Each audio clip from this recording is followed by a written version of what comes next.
coming home.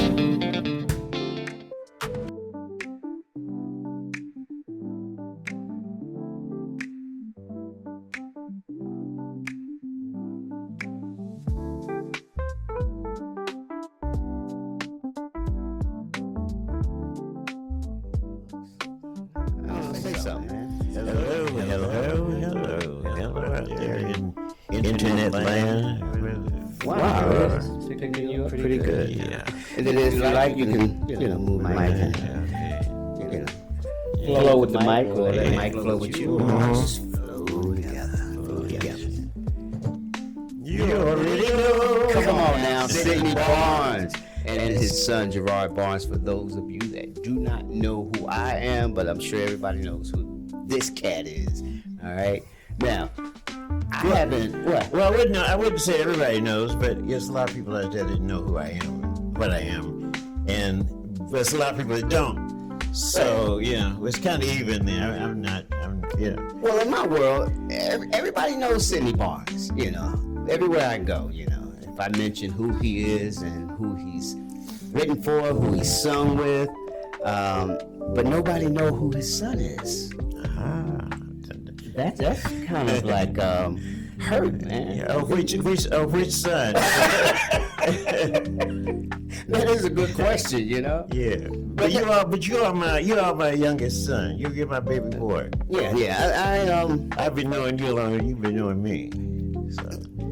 So put it that way. Well, I don't want to think about that. Okay. I don't want to think about that. I like to think about it because you're such a cute little. You're so sweet. But I really. No, what? I can't get past a decent conversation with you without laughing. I hope so. That's what I'm about, man. I mean, would you like to cry? I can tell you, I can make you cry if you want. But I don't think I want to do that. You don't want me to do that. It's always good talking to you, man. It's always good seeing you. Same here, man. You are me, and I am you. And we are we. Yes. We do. For those of you that don't know, and soon to find out, me and my dad have known each other for quite a long time. I would say that. Like I said, I knew him before you knew me. When was the first time I met you, though? Don't go there. No. They just brought you home, and I coming from a session or something, and they said, this is your Look son. what I found. Yeah. This is your son. So anyway, we got to know each other. And you're a cute little guy. You're a sweet little guy. And I was around when I was around. And I think I look like you. You look just like me. That's what everybody said. Hello to all the friends, family, and fans out there. And we were just talking about. I thought about family because when we were together, that we said you and Rod look just alike. That's a good thing. Yes, it's a good thing, man. Yeah. If I look like somebody else, then I would worry. I'm so glad I look like you. Whew, thank God. Thank you, brother, man. I know a lot of other people wish they did too, but anyway. Thank God I didn't look like my mom's gynecologist. Oh, man. You know what I mean? The milkman. Yeah, exactly. I went on my ancestry thing and looked it up and see, and obviously you go on there too before me. Yeah. But I go on there to get my who am I kin to now? Your face pops up. This is your son, Sidney Barnes. This is your son. Wow. I knew it all the time, actually. All those other times. See how people get when they're caught? They just kind of admit it. Yeah, I knew it. I knew. Yeah.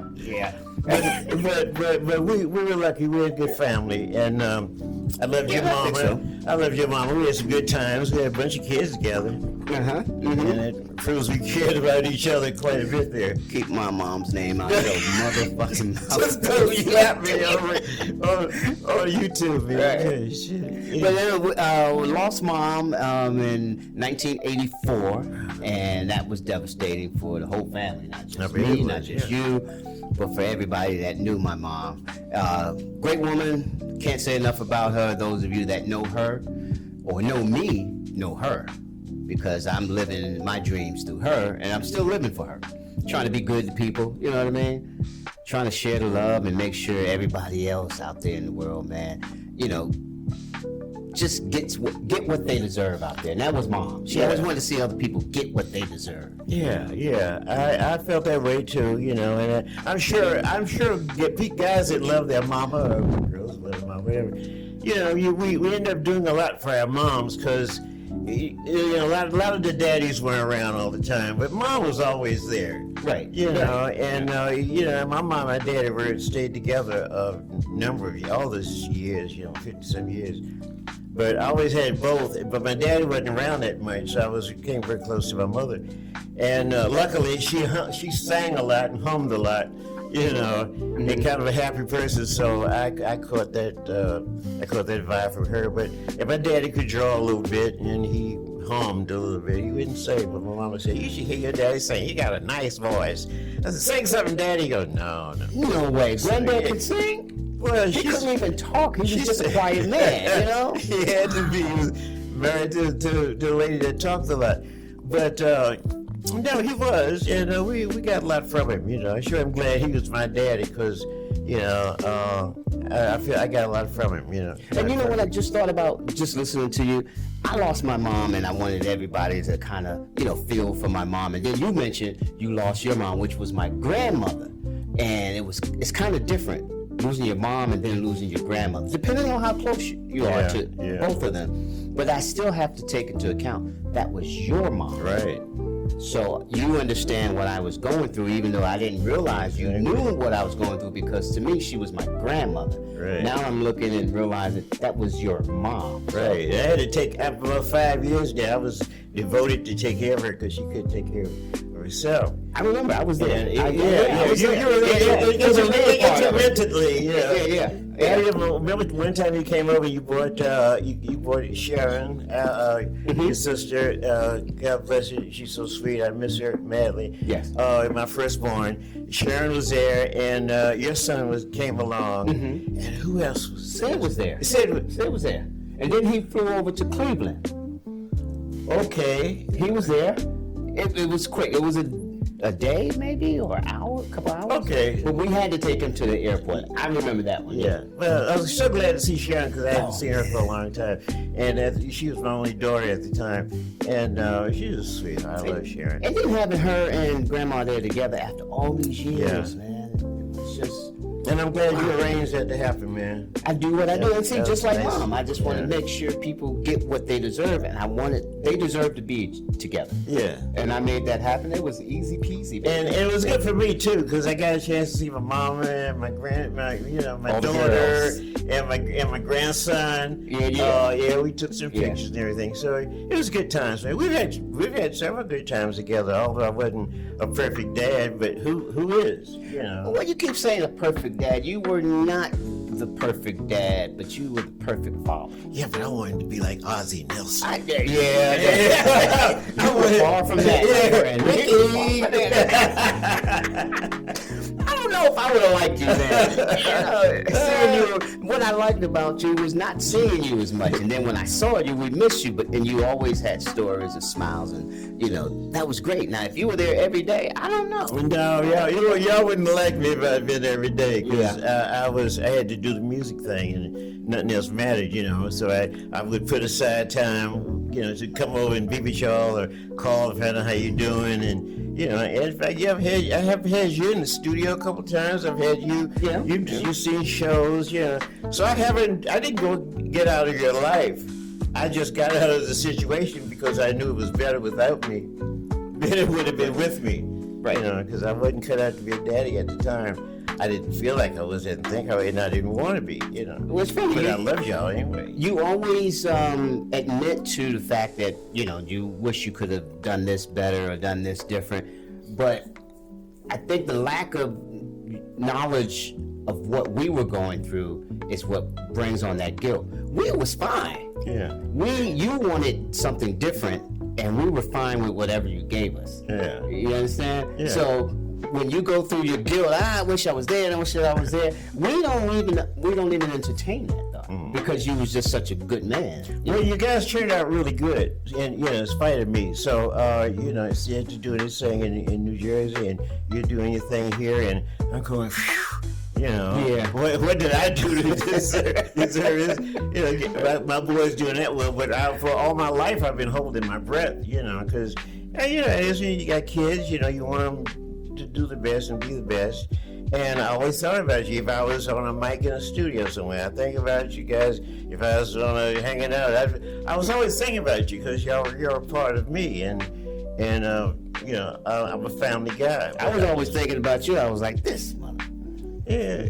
No, I wasn't. And then I brought y'all to a few shows and y'all Forgot about it. Yeah. I was mad at him, but Hang around with Glory. Let's see, Glory Gaynor is your Sid's godmother for family. And you were very close to Minnie Riperton. We were, yeah. She was Auntie Minnie. Auntie Minnie, yeah. So and we can go on and on with that. Yeah. Uncle George and Sid did the Earth, Wind, and Fire thing, but I pretty much was on the sideline. You couldn't get me out of my basement. I was a teenager that wanted to hang in the streets. Even when they offered me to come stay with you or come, out for the summer, I was just like, I love these streets too much. So I was that kind of guy. Well, you guys came out to the country when I was out there in Indiana. Now that was an experience. Yeah, so that was a good thing. But yeah, man, you mentioned all those people that I was because a lot of people still don't know what I've done in the music business. Well, for those of you that don't know you, we got a list here. Can you tell us who Sidney Barnes is? Well, last time I saw him, officer, I want the truth, the whole truth. he was ready in the street. And no, I've been in the music. I'll be 84 years old. When's the February 6th? That's tomorrow. I'll be right. And I've been in the music business. Thank you very much. Thank you very much. Yeah. I've been in the music business professionally since 1960. I was in it as a trainee. I started when I was 15. So I've been in it 60. I've been in it since the 60s and plus year. So I've been around it for a long time, and that's like every day for the last 60 plus years. I've been either involved in it, creating it, producing some of it, writing it, hanging around with people that did it. Well, let me stop you real quick. You don't have to say it's been a long time. Whenever you say 19 something, you ain't even got to put it's been a long time. I ain't got no more friends, man. My friends all gone. Is this talking about the good times? That's motherfucking sick. But 1960, wait with Sidney Weed. At this point, you could be like 1980s. Like, God, that was a long time ago. Anyway, I know, sir. You got a point there, man. Well, that's why you and I are planning on doing a YouTube thing later on. That I'm just going into the thing about my life in the music business and my experiences. And I've had some incredible situations and been involved with a lot of people that have done some incredible things. And we'll be explaining that. But right now, we're just touching bases on it, And but yeah, man, when you were born, I had just signed with Motown. And that was 63. That was 63. Yeah. So we left Motown. Motown closed down the New York office sometime in late 63. And we started in 62, I believe. And that was the greatest experience of my life. I mean, it's like going to see the Taj Mahal. And when you get there, the doors open and they come on in and say, we want you to live here for a while. And I'm going, because we were all such a fan of Motown, and they just come to town. Wait a minute, that was the best experience of your life? What about me? Can we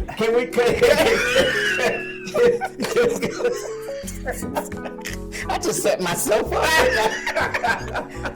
So, you really want to go there right now? So soon in the conversation. Too soon, sir. No, I mean professionally. How about that? Does that clear it up? Whatever, Dad. Go ahead. Professionally, son. Okay. God, you're making me to tears again. No, I'm the one that's going to tears.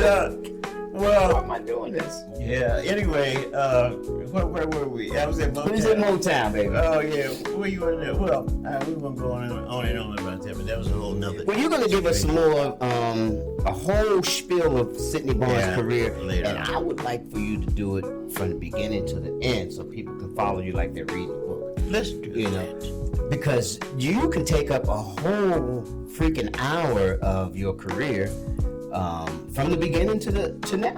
Speaking of book, speaking of book, I got hand me the other one. Mm-hmm. This is I wrote my autobiography, and I was living in Vegas. Mm-hmm. And this is it. You can get them on Amazon.com. They're ebooks, and they're just soft back here. And if you can get it to me, I'll sign it for you if I ever see it and get it. But Amazon.com and wherever else you can steal one from your friend's house and all that.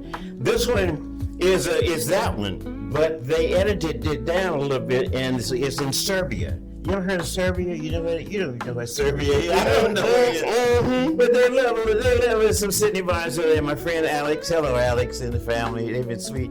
They promoted me over there, so they did my book, so the Serbians can read it. Wow. And it's something. I can't even read it, Dan. I know, but it's still how cool It's cool to is have, it to man. have someone say from another country say, we love you so much, we're gonna rewrite your book. Yeah, so now people can read it. So they want me to come over sometime soon, and I hope it's really soon because I'm 84 now. So how many trips have I got OC, especially if I don't know where it is. Yeah. But it says a great place. I know George Clinton played there, so that's another reason why they like me, because they found out I know George. Yeah. Right. So a lot of people like me there because of the things that not because totally of me. I'm sure they do want to get me, but the people that they know that I know that are connected to, you know him. Oh, okay. So I'm thinking maybe there's some people that say, oh, you know Sidney Barnes? Oh, and they're cool. So it all works out in the long run. Yeah. Well, speaking of that, every time someone mentions your name or I mention your name,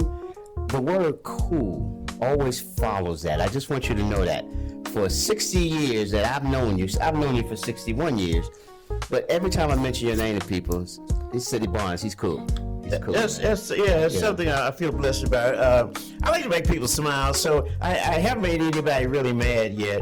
When I was younger, a lot of people mad, but now that I've grown up, I realize that, it's not in being mad is not in my vocabulary. Feeling down and out is not in my vocabulary. That's why I wrote the book, to show people that no matter what obstacles that came along my way in my quest, I didn't stop, or I didn't slow down, or I didn't. That's so true. I kept going. So a lot of people have, got in touch with me and said it inspired them to keep going, and then they got businesses and all like. Speaking of, Well, yeah. Well, you've inspired me, man, to keep going and just be a good person. When you're a good person and you're positive and you make other people feel good, just like Mom, good things happen. Yeah. Doors open. Right. And that's as simple as that. And I just learned that little thing from you and Mom. It's just be nice. Man. Yeah, that's what I liked about her when we first got together. We were the same kind of people, and I even said this to you. She would have been an excellent wife for somebody else that wasn't as crazy as I was. Right. So, but I just couldn't handle it because I was straight out of the hills. I was a little overall. So you're saying if she would have stayed with you, then they would have looked at her like she was crazy. She would have been crazy if we stayed together. I was driving her crazy, because I didn't know what I was doing. I just knew what I wanted to do, and what I wanted to do was music and be around people that did it, and people that just that's all they talked about. Right. I couldn't be around people that did idle conversations. About how's the weather. I get this, I have problems. Because I got that anyway. For just the people normally. Right. But I had to be around people all my life that just talked about it, and just all that. But they was crazy about it as I was, because when I first started, they was in little groups. So on that note, tell me the first time you knew that this is what I want to do. At what age and what was it? Something had to spark that interest. I can do that better when later on when we go into a long conversation. Mm-hmm. But because when I started, that was music industry, and it took me until we moved to DC in 54 or so, and that's when I started hearing doo-wop. And because before that, it wasn't a chance of me, even because no teenagers were in the business. Did you hear it on the streets or the radio? Right, both. Oh, okay. They just, I mean, I was a teen. I'm 15 years old. And I'm hearing doo-wah, doo-wah. Hey, Yeah. Hey, I'm hooked. You It go was to like the store, a you hear it virus, on you the know. corner and something Yeah, you know, man, you know, because that wasn't happening before that time. So I'm young, and that was our thing, you know, doo-wop. So I started putting groups together, and I never knew whether I was gonna make it or not. I just like putting groups together and making harmony, you know. And 1960, you know, well, the break started coming in 1958 and 59.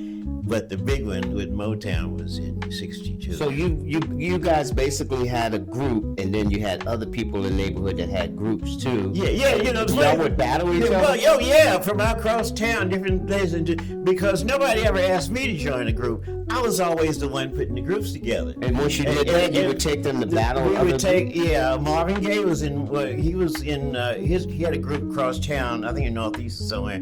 We were in the Southeast, and so I asked how we got together. You know, I snatched him from one of his groups. A guy named Van McCoy. I mean, I had a lot of people that became very famous later on in my little group. Herb from Peaches and Herb, which was Herb. I loved him, man. He had the prettiest voice. But this is what I'm trying to get to. Y'all used to sit here in the corner and do your thing and go, let's go battle that group over there, and then go over there and battle them. Yeah, well, they had these little battle things they had. My dad was in a fucking gang. Well, hey, I'm 15, 16 in Washington, D.C., in Bird Farms, hey, I had to, you know. All this time I looked up to you, Dad, and, you know, I thought you were out there, you know, being a Mr. Nice Guy. You were out. Where you think I get these bullets? You were out slaying people with your voice. I was in the street, man. With your voice, not a knife. No, you know what happened? I was one of the nicer guys. All I wanted to do, I couldn't hurt nobody. You know that. Yeah. I just wanted to sing with people, and if I thought you could sing a little bit, I had you in the group. You know. Mm-hmm. So, because I watched my mom would do that when I was growing up. She'd put people together and make them sing, and I always thought that was cool. Mm-hmm. So Marvin was singing in his group across town, and we couldn't rehearse too many times because we get beat up. We went over his place, he get beat up. He came over to our place, so that was short-lived. But yeah. So anyway, with Peaches and Herb guy, with Herb Fuster and I went to school, get very close, and prettiest voice I ever heard in my life. I said, "You're gonna be my lead singer." So we got our first big break with him, and Lil Anthony heard us, and it's a whole long story. And I went to New York and da. So, and I met her years later when I was on the road with Lil Richard. He was telling me it was a break in the show, you know. I was glad this night, Lil Richard on tour. So he's sitting there. He said, "Man, I'm going to give up the business because I've been in New York. It doesn't happen, you know." And I damn near cried, man. I said, "Herb, please, you know, just a little bit more." You know, I really talked to him that night, you know, because he'd come down and see me. I went to Howard, which is the place where we all used to come to see our favorite singers. Howard Theater in D.C. Oh, man. That was like the Apollo, yeah. Yes, sir. So it was during the children's circuit, you know, Little Richard, you know. And so anyway, we went back on the tour. Next thing I know, maybe a year later, that's her. Reunited. I went, thank God. So he called me. And he said, "Took your advice, man." You know, I gave him one more try. I was one of the proudest moments. Nice. I've got a lot of proud moments with young people that I've worked with, you know, and helped us. So I'm proud of it. That's one of my things that I think I was supposed to do anyway. It's always important that I revert you back to me, because I have trauma in my life when you left, man. It was really traumatic. Sorry about that. I had a ball, man. I had a great childhood, by the way. I could have left you and you'd had to tell people, "Oh, my daddy in jail," or you know, or my daddy, we don't know where he is, you know. But y'all always knew what I was up to, because I call you thing. Or turn on the radio, the commercial.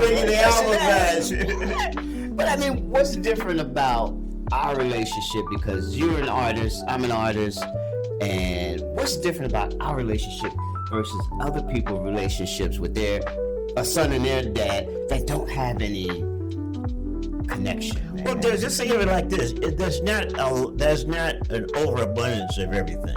You know, there are a lot of people like us. You know, who father and son, they work together, they talk together. Leon Sanders, his boys. You know, there are a lot of them. We just don't know about them. But proud to say, there are a lot of black fathers who either came back later, like I did, or they were there all the time. But they mentored and they were such a good example until their kids are getting a lot of advantage of that. So I was always proud of it. I never did anything to make y'all or the family ashamed of me. No. Or said I don't want to be like him.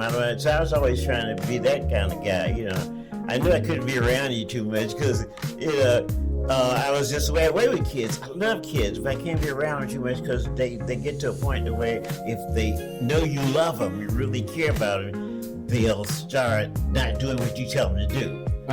And I can't put up with that, you know. And all I knew was whippings. You know, I got a lot of whippings when I was coming to the iron cord or whatever, it gets switched and everything. I didn't want to be that kind of guy. Right. I knew if you did something and you said no, you'd be up against the wall somewhere. So you know, compare. Exactly. So I said, let me just call him occasionally, tell him I love him. Win-win situation. I can tell this little dude, he don't want to do what I tell you to. I ain't gonna clean my room, you make me. Right.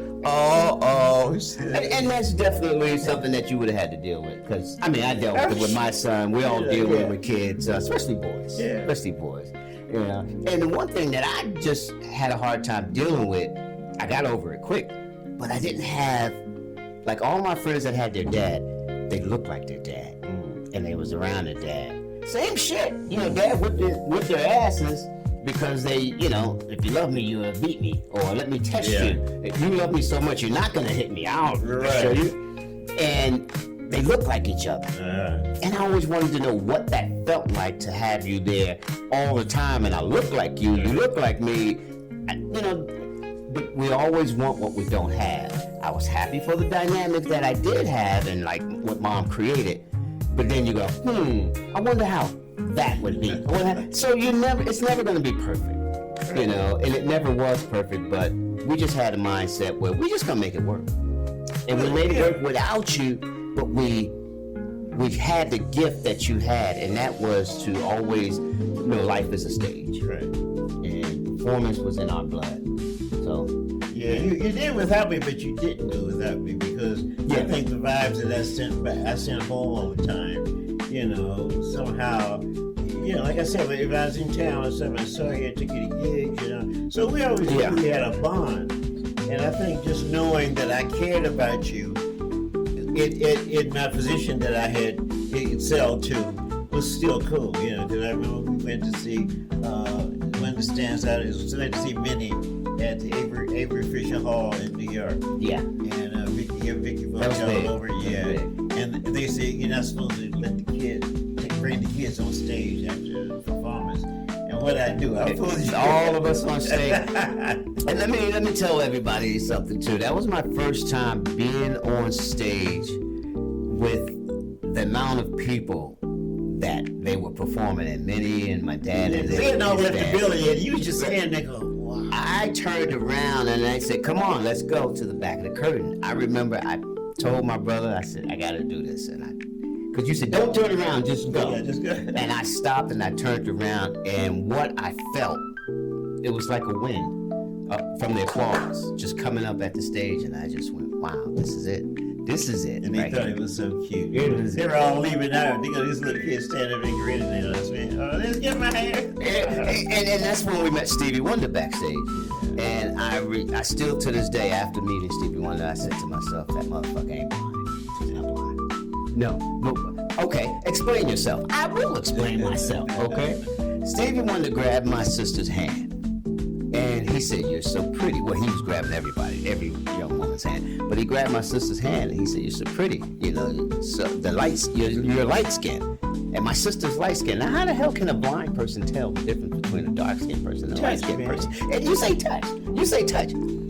I say he can see. he said pretty light-skinned girl or something like that to that effect. And I believe Stevie can see a little bit because I've been around Stevie for a few times, and I'll see Stevie drive a car, not too far, but drive a car far enough to know. Look, he got incredible instincts, but it don't matter. It doesn't matter. But I also know a friend who was legally blind. He could drive. Yeah, he could drive. He said, I wouldn't want to ride. Wait a minute. No, I never did. Are you my Uber guy tonight, man? You didn't do the Yeah, man, just get in, man. I can take you where you I always saw him drive away. I never was in the car to see how he drives. Yeah. Never. And Stevie was the same way, man. I think he still had a little sight, which is neither here or there. Yeah, him and Ray Charles probably. I think they had a little sight, but that was their way of just getting more sympathy from the people, and it was cool. If it didn't hurt the music. Sometimes I try to play with my eyes closed, and I'm like, I can't do it. Can't do it with your eyes. No, not. They're born into that, and you try to force yourself to say, "Let me play with my eyes closed." Sometimes you get a feeling, and you close your eyes, but you have to open them every now and again to find out where you at. They had their eyes closed the whole time, and it's just amazing, man. So so I've been lucky enough to have been around a lot of people doing. The whole thing was that I was such a music fan. I wasn't just a guy who wanted to be in the business. I just loved music and loved the people, the people that made it, looked up to them, wanted autographs. So when I got into it and was able to just be around them, that was my biggest. I got more joy out of that than I would have if it had been me with the hit record and all that. Because I got a chance to go home in quietness and not worry about it too much, but they had to go back to chaos and who they had to pay and what they had to do and but I was around them all, and a lot of them I saw when they was like nothing, and I had more going than they did, and all of a sudden, boom, they're gone, and I go, oh, there goes another, Yeah. So keeping in touch with them, and then really see it at the end after years up there, man, I'm glad I didn't make it, because look what they just... Well, did you ever worry, like me or Sid or Sharon was going to get into the business and get to that level where it's like, oh, man. I wouldn't have been surprised, because if y'all had wanted to do it, I wanted you to be as happy as you wanted to be. I didn't want to be a big star. If you were sharing it, I wanted to get into it and be in it for that, then I was for it. Well, because you knew the pitfalls and all that goes along with it, and now your kid is involved in it. You would have had a problem. And well, it doesn't matter. I'm sure Whitney's mama had problems. I mean, they all had. Look at Elvis's mama. I mean, they all have problems because they figure people are going to try to take advantage of you, and I know what an innocent little thing you are, as far as they know.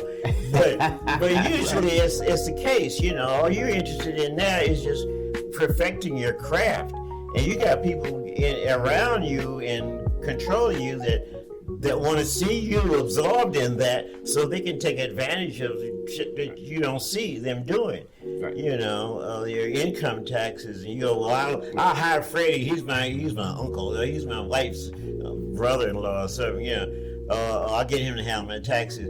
You can't even trust them because there's a lot. Business 101. So and the minute George Clinton and I've talked about this a lot. The minute you make it, there's a lot of families that depend on you.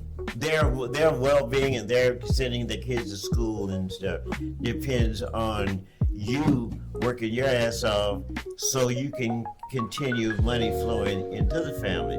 So you can't lighten up once you get at the top. You got to push because you got 5 or 6 families now. Right. You know their kids, you know their spouses. That's a big responsibility for a kid. So you can't be sick and not do a gig worth $30,000-$40,000 because you're just sick. You feel like you're going to die. Well, here's some pills to make you feel better. You know what I'm saying? Here's some this. You feel better, and you do feel better, and then you feel better, and then you feel bad again. It's happening to everybody, to all of them. So I realized that the universe told me that when I was allowed to be even in the business, that was going to happen, because the minute I got to New York, I got an offer from a guy that if I had signed that contract, I would have been huge. And the only thing I could see was, oh, you're gonna make millions. I can get you on the Sullivan. I mean, he was a Italian guy, so he had contacts, and I'm new in town, and he heard my demo, and he just went crazy. Right. But the deal offer he gave me scared me, because I just seen Elvis go through that with the Colonel, and I realized, and I read a book by Sammy Davis Jr. years before, of how they treat you in the business when you're black and you get into it, and you know. Oh, back then, it was a back then, forever. Well, I'm not gonna say it was a different story. It was just same shit, different toilet. Yeah, back then it was worse because there weren't a lot of legal people and on we didn't your have a voice. side. Yeah, but as soon as a younger crowd of business people got involved who loved the music, they said, "Wait a minute, I'm not gonna let you take advantage of Little Richard like that. Right. I'm gonna treat him good." And then so that started a trend, because the artists they realized the artists were the blood of the thing. So so take care of them. So that was when I got here. It was years before that happened. Like I said, when I first got into business, there was no music industry. There was no business. That was a business. There were phonograph records, and there were certain big time gangster guys who hustled. That was a hustle for certain guys, Jewish guys or Irish guys. Hey, we can make this record with Les Brown and his orchestra, and the records were this big, and not everybody had a record player. Not everybody had a radio or a record player, but they started changing around the late 40s, when the war was over. When the oil was over, and the guys were coming home, and everybody got pregnant. Right. So they had all these kids running around. They needed some music, and they needed some new stuff. They didn't want, it's like always. They needed the trend. Right. And so that's when bebop and all came in, and all along the black artists were doing that, because we always are gonna have a good time, That stuff is church, have a good time. So white people weren't allowed to listen to our music. Can you imagine that? What happened to the good old days? Yeah, what saved us was too many of them had heard it and went, "Wait, but you keep that shit from us too long." And so it was, God bless us. There was a young white boy riding around in the truck in Memphis, Tennessee, who was listening to them stations, and absorbed that shit, and they changed it around. So the minute he started doing it, it was new, Wild Bob, Right. Elvis was doing that, and they went, "Ah!" But Little Richard was doing it, and they went, "I don't know if I should do ah." Yeah. But then enough of them started doing that Little Richard music, so he said, "Shit, I don't want to hear no more. I want to hear Little Richard do it." Just like anything else. After a while, man, they try to hold us down, hold us down, and they can't. You have to let the cat out the bag, baby. If it's authentic. You gotta let the black out the bag. Well, come on now. Every time. Hey, man, I want to give you a toast. Just to let you know, I never mentioned this to you, but I don't care how old we get. You will always, in my eyes, look like my dad. So you would never look old to me. I just don't see it.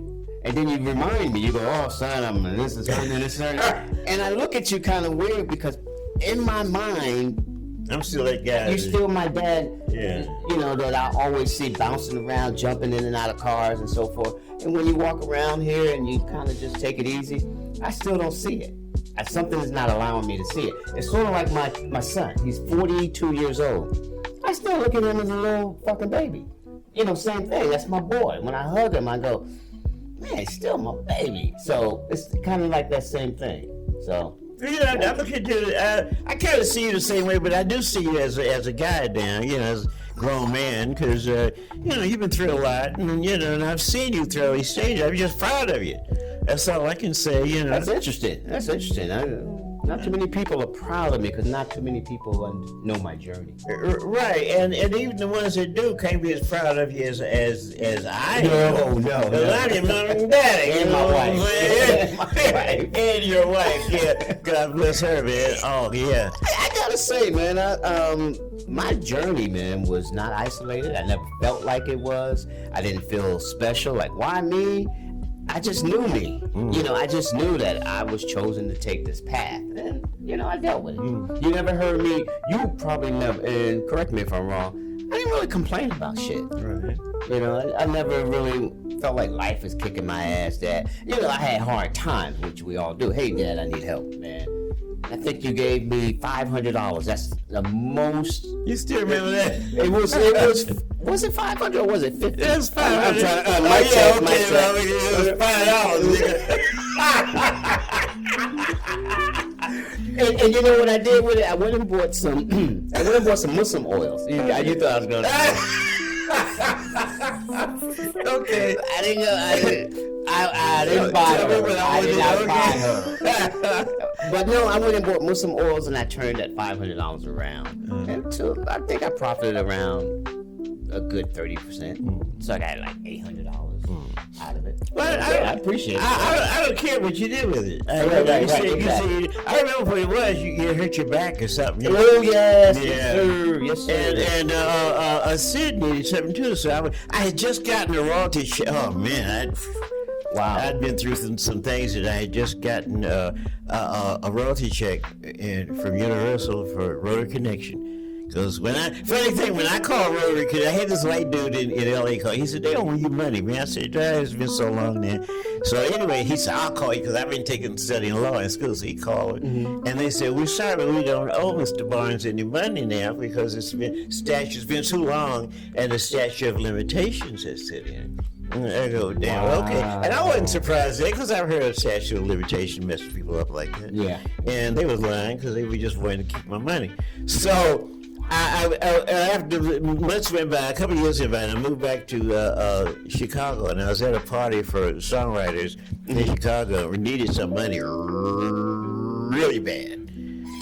And this guy walks up to me and he said, my name is blah, blah, blah, and I got a royalty collection agency. He used to manage James Brown, and he was a big time guy. Great, big old tagging guy. He was sweet as J.B. Ross. Y'all probably know. He was Reverend Sharpton knew him well. But he said, I'll get you your money. He said, has Universal paid you yet for Rotary? And I said, no. So he says, pass by, whatever. And he said, I'll get you some money. So in 2 weeks, he got me a nice check. God, I needed it. Did he had to take a commission?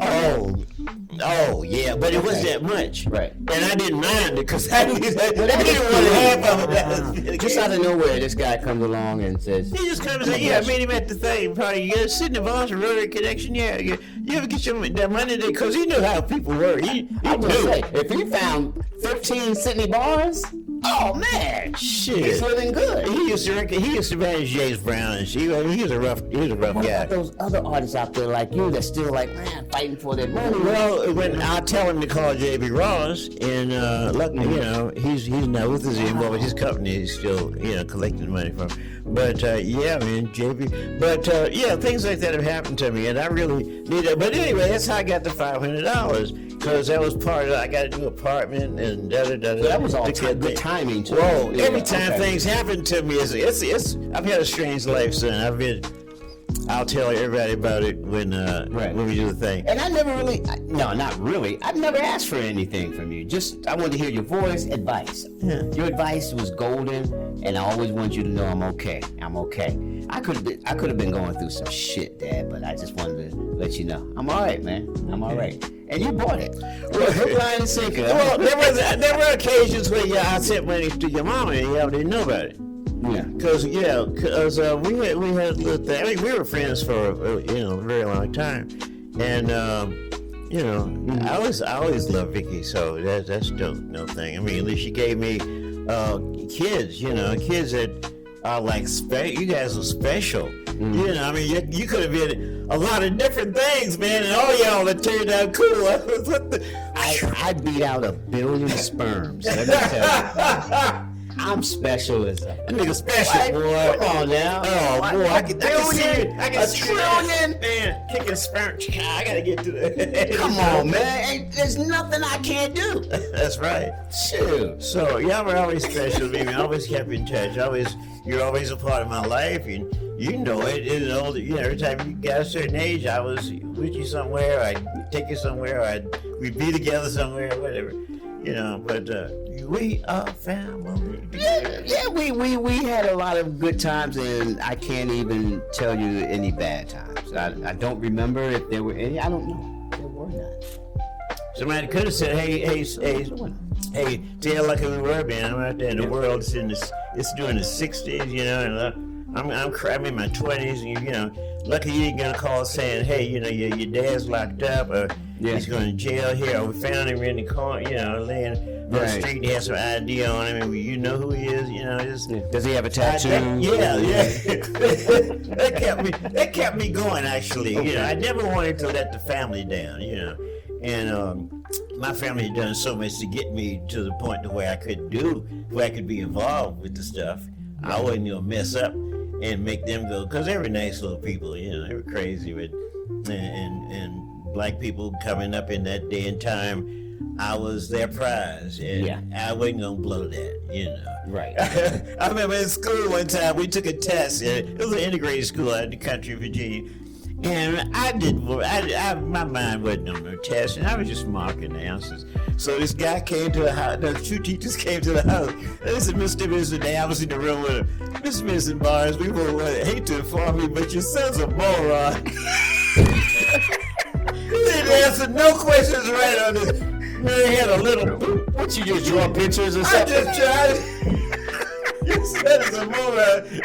My dad said, no, he just didn't feel like studying that shit. And that was the truth. It wasn't your face. It wasn't my thing. I get it most. And that's how most artists are, man. You put a book in front of them, a test, it's like blah. But you put a song in front of them, and they could blow, they could, just play the hell out of it. Yeah. And vice versa. So, you were just lucky, man, to have talent that overrode everything else. I think it too. I had the attitude that made people allow me to be involved with what they were doing. Yeah. Because I never was turned down for an audition. Well, maybe one time, but that was the good reason for that. And I never was thrown out of a place. I never had derogatory things happen to me. But I had already talked to this. I'll probably talk about this later too. Mm-hmm. But I had already gotten a message from the universe. Like people said, we went to the crossroads and made a deal to be such a guitar player. Mm-hmm. Well, I went to the crossroads and made a deal with the good side. Mm-hmm. And I heard the good side reply to me. Right. And so I always knew that I was going to be what I wanted. And I didn't want to be a star singer. I wanted to be like the guy that discovered Aretha Franklin. I can't remember what his name is, or the Clive Davis's guy, kind of guys, the Berry Gordy kind of guys. Mm-hmm. I always wanted to be the guy that helped, found a talent and helped mold them and stuff. So that happened a lot, as a matter of fact. I did my little thing, I did my little recording. You got what you asked for. Right. Yeah. I was on stages that it take people forever to get to. I'm probably the only guy from the doo-wop era that ends up on stage in the psychedelic rock era. You can't name anybody, right? Especially black. There are very few black guys on the psychedelic rock era, and I had Rotary Connection, and we were opening for Janis Joplin and all the big stars. But that on that next show that you're gonna do, when you talk about it all, they're gonna get a taste of what it is to live in the shoes of Sidney Barnes. Because, my God, I mean, I know all about this guy here, and it's gonna take a whole show. Believe you me. I'm proud of you, man. I'm proud of where you are, who you become, and where you were. Because there was a time when I knew if you would have just touched that, you would have been out of here. You would have been in Earth, Wind, and Fire. You would have been in this group. And I kind of play it in my head, go, I wonder if my dad did I really want him to be that famous? And the answer immediately is absolutely not. No. Absolutely not. Because I love the relationship that we have. I'm able to touch you. You're able to relate to me because you're grounded. But for some reason, when you get that big, you're not really grounded in realities sometimes. Because your whole life is your stage. Right. Your whole life is performing. You've signed a contract. And whatever the contract wants you to do, you know. And you know you're black, so you're gonna get shortchanged anyway. But so you're still working harder. Yeah, working hard. So it's been a rough road, but I never had to worry because, like I said, I got a message like when I first started that this was gonna be all right. But the whole thing is for speaking of Earth, Wind and Fire. I don't know.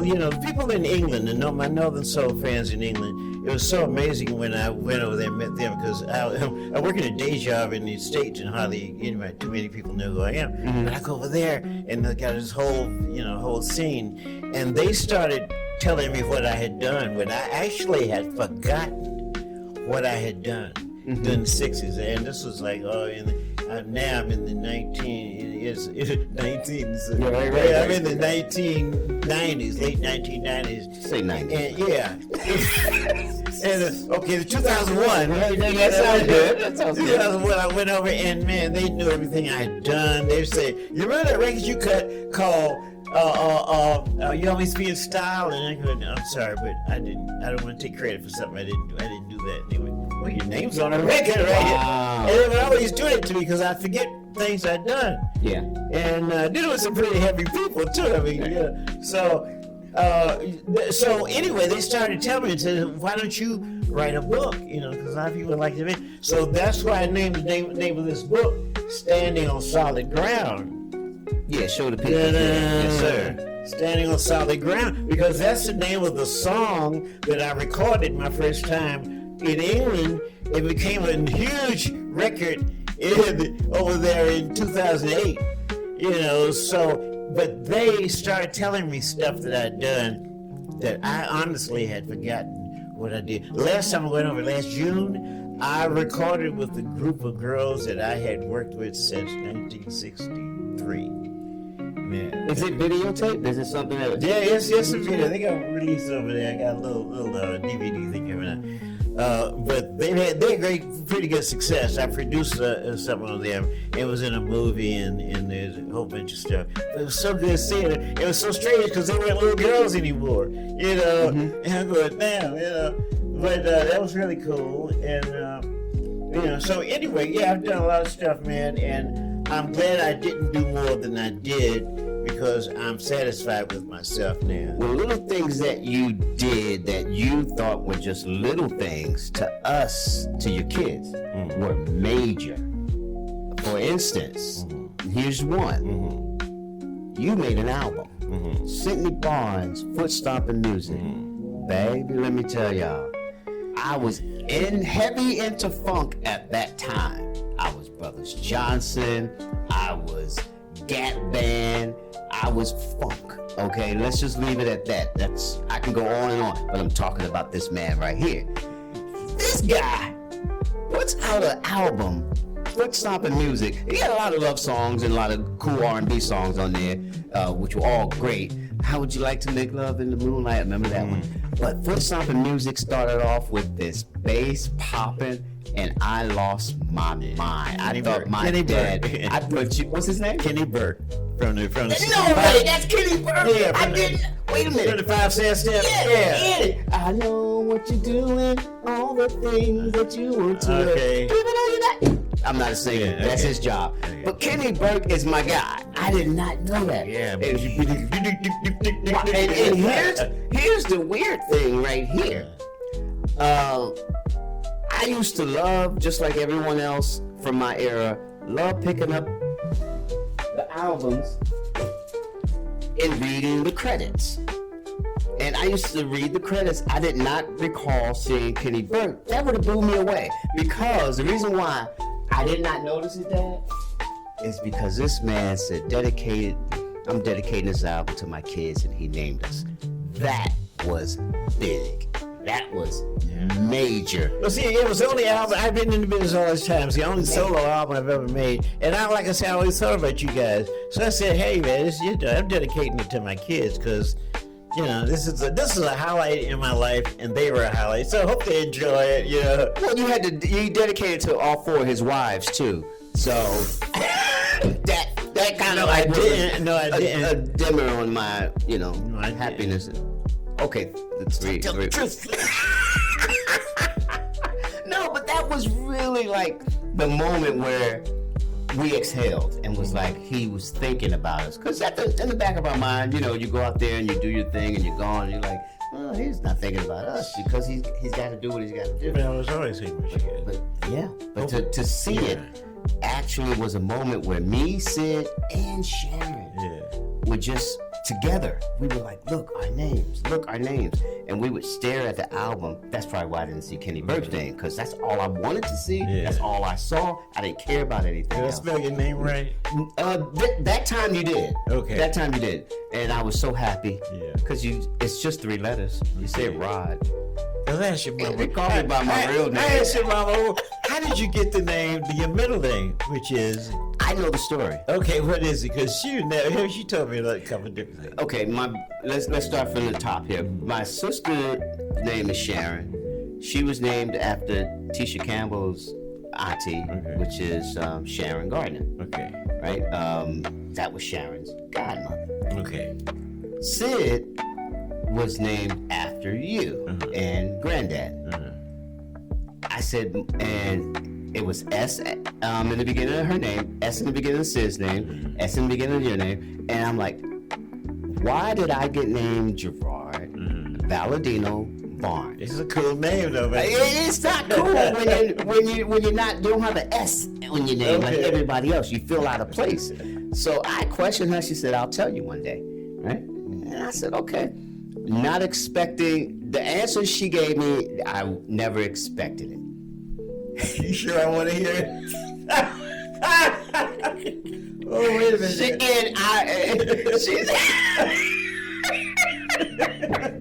I'm gonna tell you the truth. Okay, I know. Because I'm grown, man. I can say what I gotta say. I don't care, Curtis, living anymore, Dad. I gotta do it. Well, since we all got loud in the heart, let me tell you. Since we're in a good mood, let me tell you. Mom named me after her gynecologist. She said I was so in love with that gynecologist. Oh, that wasn't a gynecologist. He was an Italian guy. And she thought and I was wondering, why am I always going to the doctor's office with Mom? She said, take me there all the time. I don't know if she was saying, you can tell the truth. Tell the truth. You lied. Look at it. No, shit, for real. Valladino. What? If you Google Valladino right now, it doesn't come up under nobody's name. I know. No, that's not even a name.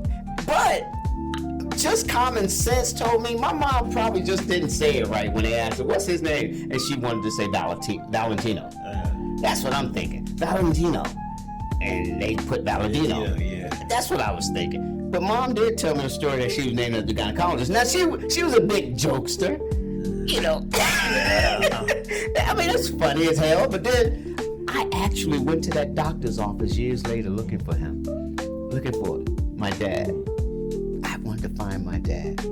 But he didn't exist. He didn't exist. So, there you go. She told me this funny story that I lived with for all this time, even after she passed. And I went there to go, I gotta find out. Okay, now you know. I mean, you saw your DNA. I saw my DNA. I'm convinced Mom was a jokester. It bothered me for so long. Yeah. But she had a good sense of humor. Oh, she had to. She would spend time with me. Yeah, really. Poor girl. Now, did you ever hear me sing? You never heard me sing? Yeah. Were you afraid that I was going to be the next Marvin Gaye? Yeah.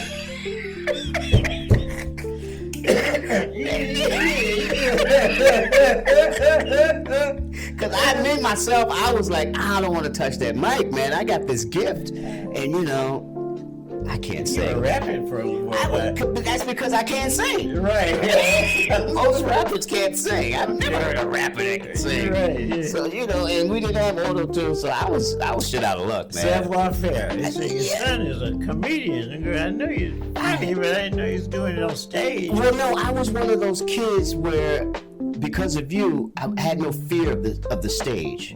Once the curtains opened, I had no fear. It was more of a place of comfort. Yeah. Behind the curtains was when I really was fighting life. But you put me in the front of the curtains, and something magical happened. It was in my blood. So I'm the kid, your dad is in the business, and you're trying to find out, okay, let me see if I can sing. Nope, can't sing. Let me play the guitar. Nope, can't play the guitar. I'm left-handed. And then you just try all these different things. I tried stand-up. Did cool, but wasn't great. I tried everything, man. Picked up every instrument. I know I got something. I know it. Trumpet, harmonica. And that's when I found out that I can do something. I can play the damn harmonica, and that's it. But I had to go through all of that throughout my life to go, I know I can do something. Yeah. I'm supposed to be able to do something because I belong on that stage. So that's always been me. I'm like, I got to find out what I can do. And once I could play the harmonica, once I was in front, the front man of a band, I found my place. Like, I just belong in front of the curtains, man. But I didn't have it. True talent like you. Gin and the blue light. Right, and it was cool. Yeah, it was bad. But I wasn't Sidney Barnes. Everyone used to remind me that you need to be like your dad, man. Go ahead and sing. And I couldn't sing, man. It was a depressing time of my life. Well, I always had a hang up too. I think another reason why I didn't want to be famous too, because I didn't really like my singing voice. Wow. I always wanted to sound like Wilson Pickett. Wow. I used to go out and stand in the middle of the field or something and just yell and hope my voice got hoarse. Right. It didn't. Wow. So I end up singing like Johnny Mathis. And but I still could have made it. I had so many chances to make it, man. But I just saw that it wasn't how I was supposed to go. Well, when you say make it, what does that mean to you? That means, the usual thing is you get into the music business or show business, anybody does, because they want to make it. They want to be whatever it is on the other end that means that they were successful. They had a hit record, they played on a big stage, they won a couple of awards, that whole, everybody knows, they walk out to get a cab and like everybody knows them, people are crazy. Yeah. I never wanted that, We would have lost you. You certainly would have lost me because I'm very weak. I was young, so I was very weak to things. So I knew that it wasn't for me to be that. I didn't want to be there anyway. I just wanted to indulge in it. I wanted to hang. If you like writing songs and singing, I want to hang around with you to see how good you are. Because if you're good, then I wanted to help you and work with you. Right. So when I first got to New York, people took me under their wing.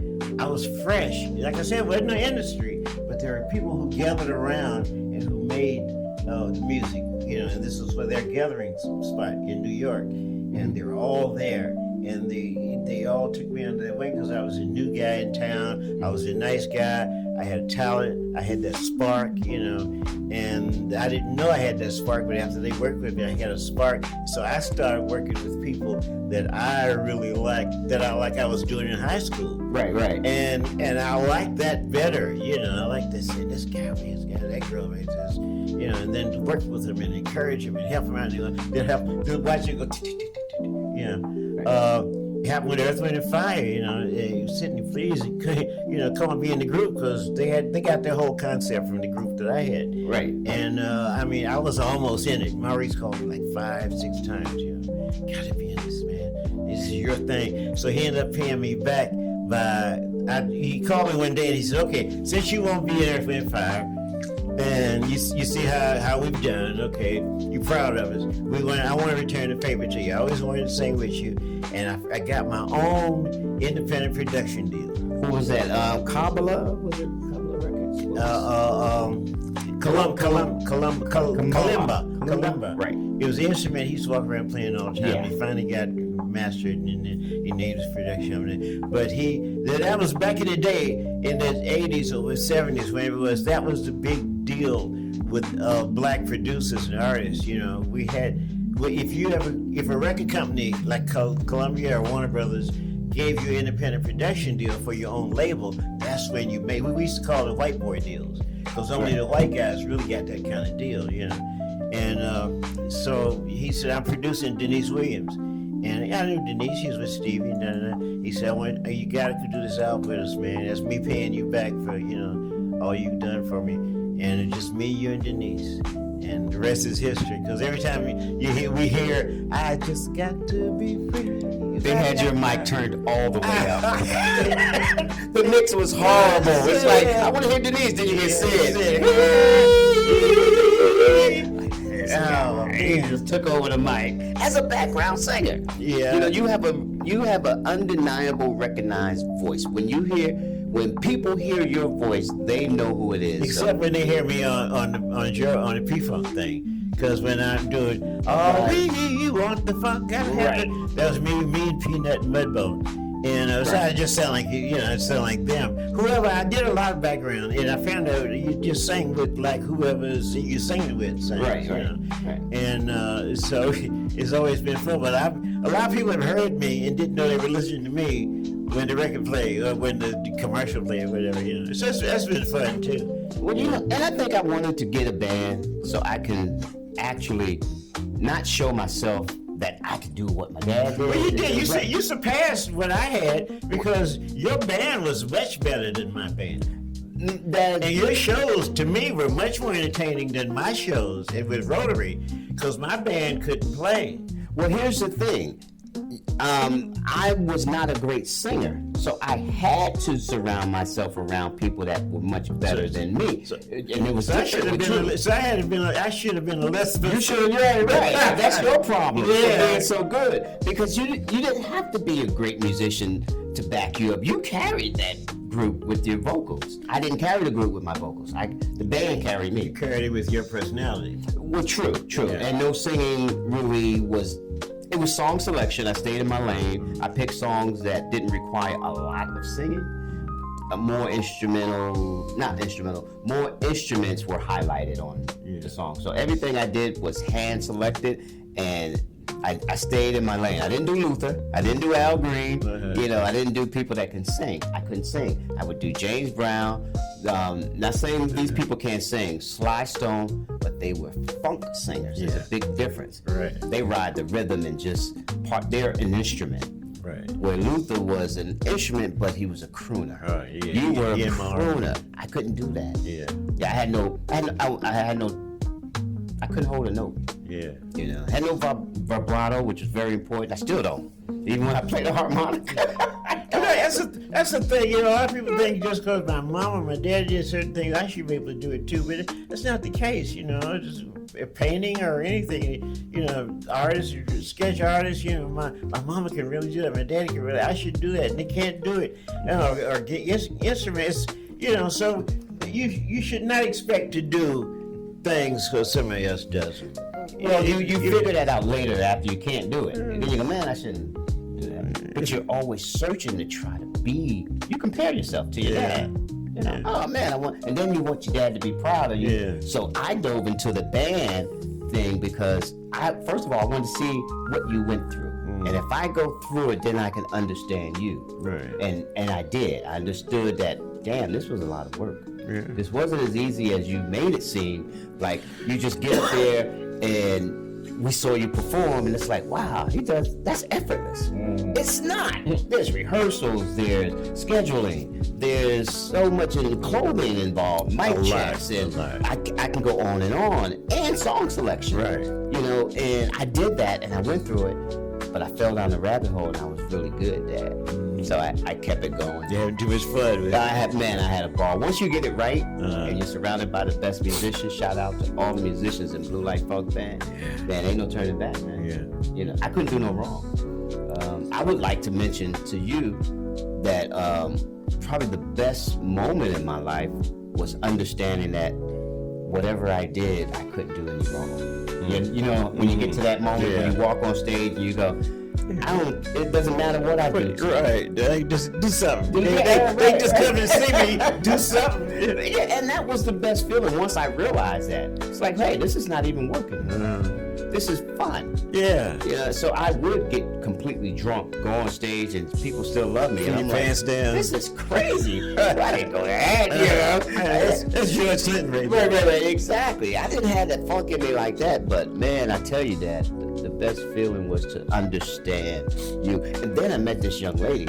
She started being part of the group. She came as a guest, and then she became part. But she reminded me of Minnie Riperton. And that's when I really understood the collaboration, having that partner, that eye candy on stage, or that what do you call and response with another singer. I went through all that. So I said, I know what my dad went through. Yeah. So I had to go through it, and now I'm cool. Now I'm cool. I'm like, I did it. It was rough. It's definitely an experience too. Yeah. Because when I started with Minnie, she was 18. She had never done that kind of music before. None of us, either she or I, we were the only black people in the group, and the rest were white musicians, and they sang a little bit too. But she didn't like the kind of music we were getting into because she never listened to it. So she didn't know what to do on stage. You know, and we had a show to do, and I didn't know what to do on stage.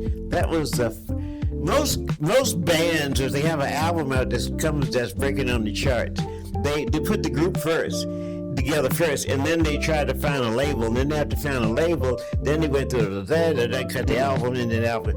We had an album. It was because it was a concept thing by the guy that owned the record company. He put the album together just to see what it sounds like, and we just happened to be on the album, and the album just happened to be the biggest thing we'd ever been a part of, although we didn't realize it, and we had gigs to do.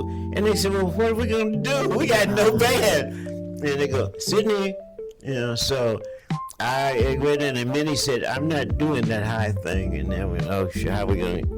I can do all I can do. Right. But she don't do that high thing, which everybody was, expecting to hear who was doing it because it was on the album. And she said, I'm not doing it. The rest of the story will follow. But in the meantime, are we supposed to be doing something like subscribe, tell people to subscribe and all that stuff? Well, yeah, you always want to let people know that they need to subscribe and go ahead and hit that like button, and also that they need to leave some comments and ask questions. Because I know that people might have a lot of questions, and all you have to do is put a comment down there, and we'll get this guy over here, Mr. City Barnes, to respond to them. And if you have any questions for me too, I will respond. But basically, I would put a banner down there because I knew we were going to be riffing and going on, and I'll just remind them with a banner down there. I'm gonna put it down there right now. Yeah. Okay. Y'all bring some more people in because I'm having fun. I'm having fun talking to my son here, and I know you're having fun talking to me. And we got so much more to talk about. So bring your friends in, and because I want to meet friends and some new friends. Because if I meet new friends, I can sell music and books and things. Because that's all I got to do now. I'm on Social Security, so I need all the help I can get. Right. Well, I'm not on Social Security, and I still need help. You need it for real. So buy his book. Yeah. So I can take him on vacation or something. Yeah, because he paying rent here. So you know what I'm saying. We didn't tell people how I got here, how we got together. Well, let's let the people know. I was in in Asheville, North Carolina. I think it was September, end of September. So, and this hurricane, it says a hurricane coming through. And I said, no, hurricanes don't come here. We up in the mountains, nothing happens up here. We don't get tornadoes, hurricanes, flood, every once in a while there's a little flood. But so Helena hit. And I'm in the living room looking at the trees swaying and listening at the trees blowing back and forth. And all of a sudden I heard crack. And I said, oh shucks. So then a tree fell through the middle of my house and landed where I was just laying on the couch. And, someone said, get up from the couch. If I hadn't, I'd have been messed up. A great big old tree. So anyway, I left there. I couldn't stay there anyway. It was raining and everything. The first thing I did was go take a blanket to put over the TV. When you're shocked like that, you do weird stuff. Yeah. So anyway, I had to leave there and stay with my daughter and her husband there for a while. and it's totally shocked. And then I said, let me go visit my son in Las Vegas, where I feel safer, because every time I hear the wind blowing there, I go, you know. And we haven't seen each other in years. It's about 8 years, maybe. Yeah, last time we saw each other, but we drove down to North Carolina together. That is correct. Okay, I had the U-Haul. That is correct. That is correct. Oh man, and he wouldn't let me drive that damn. No, I just wanted him to rest. I just wanted him. And with no GPS now, and I'm driving this truck full of stuff and no GPS. I don't know where I'm going. And when we got there, it was so dark that little road we was doing. I said, no, I'm gonna turn around and go back. Well, it was 5 more blocks if we'd have been where we were going, but I had to turn around, and then I got us lost in the city. And I was drunk. I don't remember.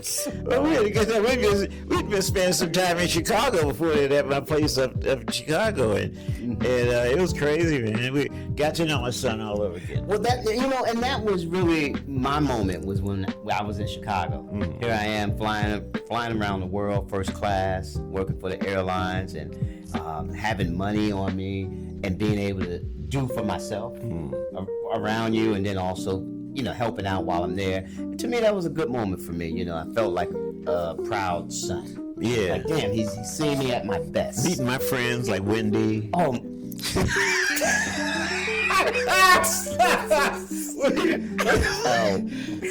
We'll go ahead and do that. That's a whole nother show. Hey, listen, do you sincerely think that people are going to enjoy watching us do this? Well, I like how you just kind of segue out of Wendy here. I'm going to tell y'all about. No, I'm not. Don't come on, Wendy. I thought about calling her the other day to see if she's still around. You said, you want to come to Vegas? My mouth is full. Okay, you leave with the others now. Right. She's a nice girl. But that was a moment, man, where I got to meet all your folks, man. And once again, everybody said the same thing about you, man. It was like, your dad's the nicest guy I ever met. And I said, I already know that. I pay him all to say that. Too. Yeah. But yeah, I try to be, because life's too short, Right. And I just feel good meeting people, and making new friends, and singing to new people, and having fun with new people, having laughs with new people. And that's why they say, if you come on here, Sydney, if you do a thing on YouTube, you can meet new friends, you can have some fun, and you can make some money doing it. You can make some money doing it. Yeah. Friends and money. Yeah, well, you are so interesting. You are content. So I'm no one. I don't have any. My life is just like everyone else. His life is just totally, Yeah, but together we're dangerous. and just having you here is a surprise. In my wildest thoughts, never. And you've had some pretty wild thoughts. Yes. I wonder if this happens. But me and my dad living together at this, not living together, he's staying here. But us to be together in one house for a long period of time, never. Never thought that would ever happen. When it happened, it was just so. I did come to visit in Houston then. You came to visit in Houston, but we didn't live together. We knew it was temporary. Yeah, you say, look, I'm trying to sell my house, buy another house, blah, blah, blah, blah, blah. But here, you're like, I'm not going nowhere. And I went, this is the coolest shit. 3 bathrooms. Yeah. To have my dad around, a cool dad at that, every time people meet him, I'm just so proud for them to meet my dad, because, great guy, man. Yeah, you can say that now, but wait till things come up missing. Here he go. We on camera trying to show people, he's a good guy. I had to tell him the truth. But this is what we do all day, you guys. We're going to do this again if you guys are interested in hearing us and seeing us just act a fool. Because I love this man. I don't know how he feels about me, but I'm just going to let you know I love this man. He's a cool guy. He's my dad. You too, son. I love my son. Thank you very much, son. Man. Thank you very much. Can't get one of those? No, man. Come here. I'm just so happy to have a dad I can hug right now. in spite of me, he became something. I used to worry about this dude, man. I'm telling you. Well, shit. For the people that know me, I mean, you know, and I'm just shocked that I'm still liked by some people because it's not like I was a bad guy. I just wasn't responsible and living up to people's expectations. Yeah, it never really hurt. No, never that. And just to hear people that don't like me, I always think they have a problem. Yeah. Because I'm not a bad person. I never did anything to them. But a lot of people sometimes just don't like the lifestyle that I live. Yeah. And I'm sure you had the same problem being a musician. Some people are like, man, you should have got a job. You should have been this. You should have been that. But I think that's with all people. Yeah. No matter what you do, you got somebody saying what you should have done. Yeah. And here we are. Despite all of what people think of us, all this is what matters. Yeah, it is. It is, son. You got a strong point there. Yeah, it doesn't matter. It's been fun being around you, man. I love you, and I'm just like you said, it's a special thing. Us spending some time together, and it was in the cards. It's supposed to happen for whatever reason it's happening. Mm-hmm. But we're both profiting off of it because we're both getting something out of it emotionally and intellectually and just spiritually. Yeah. Because we are one person. Right. And don't we look alike? Yeah. He ain't cute at me, but no, not at all. Not at all. And I know we're gonna have to cut this short because my dad is giving me the sign that he has to go to the bathroom. Mm-hmm. Okay? Oh, you got your sign, huh? Yeah. He's over here shaking his leg, So we're going to end this and let Dad go to the bathroom, and I'm going to go over here and do some post-editing and get this thing right for you guys. I love this man, and I hope you guys check us out again. Leave a comment. Subscribe. We'll be back. Yeah. Sidney Barnes, y'all. Love you, son. Love you too, Pops. Peace. Let's keep this thing going, man. Did you drink all your water too? Yeah, man. Damn, I got a pee too. Shit, I ain't giving you no sign. Right now. I peed on myself 5 minutes ago, motherfucker. I didn't want to get up. That was deflection right there. I didn't want to stop. I'm giving it to you. Something wrong with you.